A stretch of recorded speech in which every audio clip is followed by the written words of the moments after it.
আপনারা জানেন যে দীর্ঘ 17 বছর এই দেশে কিভাবে অন্যায়, অত্যাচার, নিপীড়ন, নির্যাতন ছিল এবং আমাদের নেত্রী দেশনেত্রী বেগম খালেদা জিয়ার জন্য এর আগেও আপনাদের কাছে দোয়া রেখেছিলেন। আল্লাহর রহমতে তিনি মুক্তি লাভ করেছেন, কিন্তু তার স্বাস্থ্য এমন অবস্থা যে এখনো তিনি প্লেনে করে যে বিদেশে যাবেন সেই অবস্থাও তার নেই।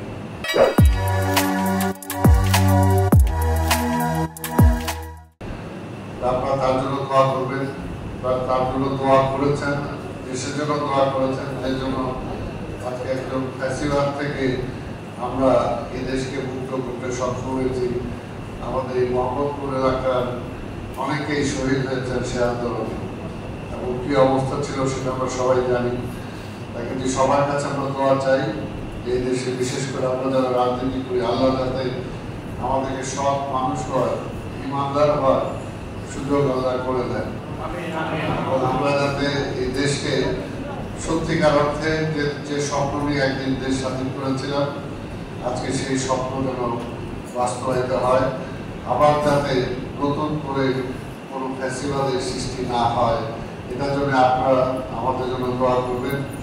এবং সারা বিশ্ববাসী যে মুসলমানের যে আজকে যে অবস্থা, তাদের জন্য আমরা সবাই দোয়া করবো।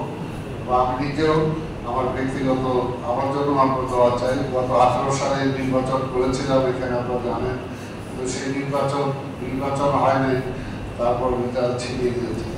আগামীতে নির্বাচন হবে, ইনশাল্লাহ আপনাদের দোয়ায় সেখানে প্রার্থী হতে চাই।